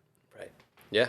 I had the same. I obviously it didn't start that way necessarily, but I had a very different entry point to that. Like I didn't drink in high school at all. I was terrified of drinking, but I didn't my parents either. would leave me just little sips of wine at dinner and yeah. pour me my own glass when I was 18. Mostly because they were terrified that like why aren't you out doing anything with anyone? Like why aren't you drinking Kegs beer? and eggs. He's gonna have to taste it. He's gonna go to college at some point. But that created a different environment of it being something that you appreciated. So when beer was something you appreciated, I was like, oh, obviously, why wouldn't you? I mean, obviously I was drinking in college before that and doing all the things you're not supposed to do. But my first experience with drinking was someone just enjoying it, and that was my idea of what you're supposed to do with it. So that's how I don't know. That's how I end up wanting to make things people would enjoy and share with their kids at dinner, I guess, is what that moral of that story. There was a balance between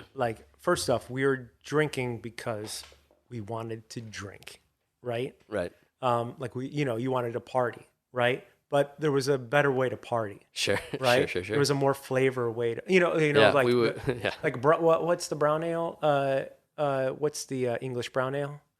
Oh, Newcastle. Yeah. So when we would jam, when we had a band, and it was the second band, so we weren't going to try and get a record deal. We were just jamming in the basement, but we'd go to Dominic's, and somebody would be responsible for buying a 6-pack, and somebody had to buy the 6-pack, and we just jam the 10 songs that we have. But obviously, there was some type of need or desire to drink something of flavor. There was some exploration. There's some excitement in drinking something you hadn't had up to that point. But then that led you down through all those beers. I mean, we would buy Newcastle Brown. I mean, and now everyone would be like, "Oh, you're so cool because you drank Newcastle Brown." You know what I mean? But no, I'm joking. You were cool. But it was you were trying to explore. You had $10 to your, you're still college kid checking accounts. A lot of money to spend, right? But you wanted to spend it on quality. Right. Well, yeah. I mean, that's why I would take the bus Grolsch from the DePaul School of Music, like we were talking about, the corner of Halsted and Fullerton. The Lincoln bus used to run door to door directly to Half Acre. And that was a time that it didn't there would be a time after that didn't exist, the Lincoln right? bus was gone. And then they brought it back they test drove it, but then that's gone. Yeah. So you got to drive that bus? I drove the bus. That's cool. But no, they stopped having classes on Friday at DePaul for some reason. And so I don't know why they did, but every Friday. Because all the students were deciding not to select classes on Fridays anyway? Yeah, probably. Wasn't that a win? It's a great win, right? More than any beer that changed my life, having Fridays off, I would go to Half Acre and get a growler of whatever was new and come home and drink it. And then I got my roommates into it, and one of my roommates is my business partner now, and he's a sommelier and works in worked at high-end cocktail programs. What's up, Dylan? What's up, Dylan? But yeah, that pursuit of and this is well after it was just me trying to be cool and impressive to the young ladies working there. Yeah, it was like I just wanted to like try the new things and like see what they and were you doing. had access to that at a time. Like who had access to just go take a bus and visit a brewery that you could drink beer that was brewed at the source. Right. In there. Chicago, it was the first time that had even really existed. You could go to like Goose Island brew pubs and stuff like that. But Metro didn't have anything that you can go visit. So it's I just don't think so. Yeah. Half Acre and Goose or Two Brothers in the Burbs. Right. And I had a friend who was friends with this guy, Stefan, who was like, I think he was like, we were 20. So he was probably 21, quote, at the time. He was like interning there when they had just shown up on Lincoln Avenue. You're talking about Stefan. Yeah. And we just went and visited him. And I was like, I'd never been in a brewery before. And that's how we started going. And that changed my, like, it wasn't the beer, just being like, what the is going on in here? Good mute, Serge. You want to talk about beer that changed my life? Yeah. It changed my life from a sulfur standpoint. When you walk into Half Acres, first off, when you walk into Three Floyds, that was a vibe. You know what I mean? Sure. Like there was a feeling right there. Yep. It was probably a feeling of like hops and meat or smoke. You know? Yeah. And you could back then too. You could like see into the brewery. But like the shop at Half Acre has a smell to it, and I feel it's like fermentation. Like you can smell fermentation bleeding in. Sure. Or it's just there's a very clean smell. Yeah. But I think the first growler that I ever bought was a beer of theirs. It was like the first time I ever bought glass, and then brought a growler home. Yeah, and it was a very like new concept to us. Like I brought it, like Totally. we had our first child. He was a baby.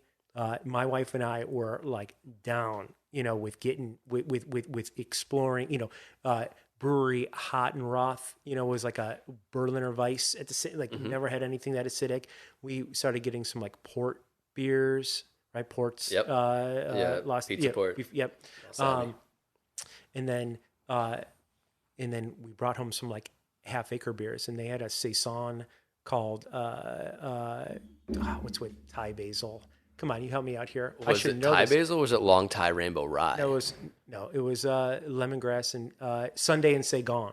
Oh. And when I popped this growler, sulfur just hit me in the nose. Interesting. And that was like, you want to talk about a beer that changed my life from a sulfur perspective? Like I'm still chasing that aroma. Like it was hot. It was 80 degrees.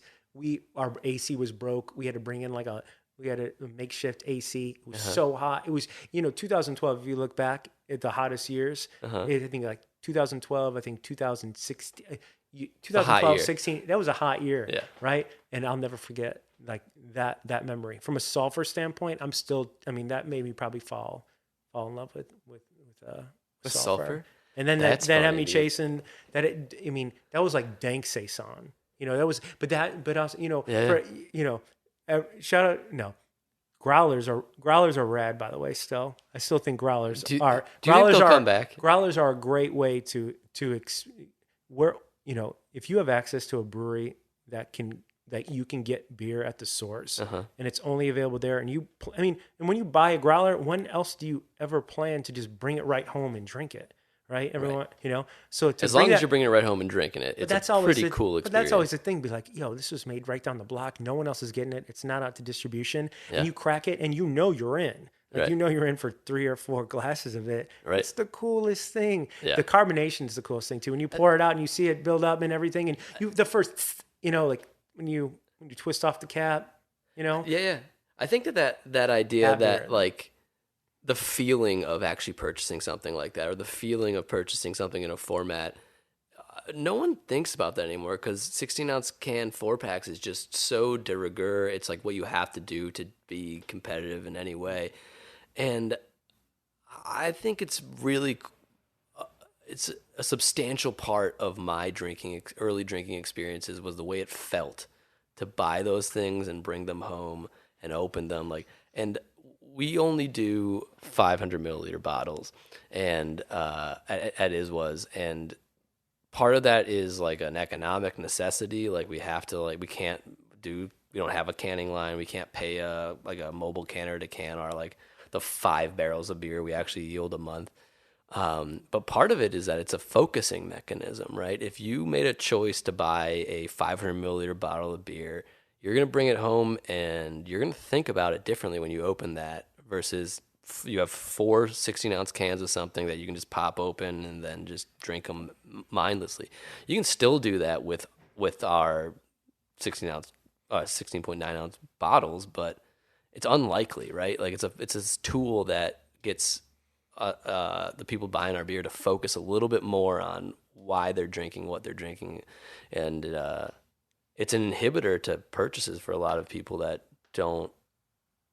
didn't buy those things, or didn't buy large format saison, don't even really know what we're doing. But the people that are buying it are having I hope at least, or in my head, are like, you're having a moment with this thing, because it's like you don't have 4 other ones of them unless you're balling out and you're buying 4 of our beers at the same time. It brings up a great point. It's And all so very specific. the feeling of, or kind of not having ownership over the thing, but like of instilling the interaction with the package and the actual format of it, and creating a feeling from that. Yeah, I feel like is something that's missing right now in a lot of beer. Yeah, I think you hit the nail on the head. When you have that right in front of you and you pop it, it's a moment. When you say, we're going to go down the block and we're going to grab this and bring it back because we're going to drink it, it's a moment. You plan for it, and that's all. And that's all beer is. And the growler specifically allows you to really understand the nascent nature of the thing that you bought, right? If you know if you know that you're not supposed to drink this growler quickly, you really understand that this beer only exists the way it does right now in this point in time. Here. And that's really cool. Powerful. As soon as you that's put some Friday evening. That is our Friday evening. That's what we're doing. And that is the case for all packaged beer for the most part, right? Is that entirely? Is that that beer only tastes like that in this moment? But there's some sort of signaling going on with a 4-pack of sealed cans that's very professional looking, or it's like, this is it's in stasis, right? And that's the hope. Sometimes that's the hope of like getting really low DO and doing a really great job, is that this beer is in stasis. But something about the growler and it being like, this is going to go bad on you fast is like cool to me. Have fun with it now. It's not scalable. Have fun with it now. It's not like a great business move in 2021, but there's something very emotionally resonant to me with the idea of like the packaging actually inspiring you to feel something different than you would have if you bought it in a different packaging. I don't know. That kind of rambled at the end. No, but is there anything better? Is there anything better than being like, whether it's yourself or it's with friends or significant others, and just being like, what are we going to do tonight? Yeah. Like, we're going to go here, or I'm going to go there, and I'm going to grab this, and I'm going to bring it back. Yeah. And this is our evening. Yeah, and like I feel like most guests on this show, this probably wouldn't come up, but I feel comfortable because of, we've talked about things like this before, but I want people to feel something like different than just inebriation from drinking our beers. I want them to feel moved in some way for having had our beer. I know it's a lofty goal, but like it won't happen for everyone. But like I hope that some people are out there like tasting our beers and having moments and feeling something because of it. Right on. And Yeah. I think that is that'll come with like a perfect storm, and that'll be because, you know, in the end, you hope that it's that there's a perfect alignment between like someone enjoying perspective and that perspective, and the physical thing that you make provides them enjoyment, and that's provides them enjoyment in the overall, you know, grand scheme of their daily experiences. That's the hope, and that all comes from drinking a Gumball Head at State. Yep. Were there any beers that we didn't talk about that you want to shout out real quick and say that they were influential on your... There could be. This feels good right now where Right. we are. Appreciate you asking, though. But they're probably... We'll take it offline and probably talking about them, but... Yeah, on the non-existent Patreon episode, we're about to go have a couple beers at the bar and talk about it. Well, thank you for tuning in with us. This has been the Beer Temple Podcast. My guest, Jude LaRose. Thanks for joining me. Thanks so much for having me. This was a ton of fun. Yeah, see you soon. Remember this is what we wanted. Remember this is what we said. To never be heard or seen from again. Remember this is what we wanted. Remember this is what we said. To never be heard or seen from again. Remember this is what we wanted. never be heard or seen from again, again, again, again.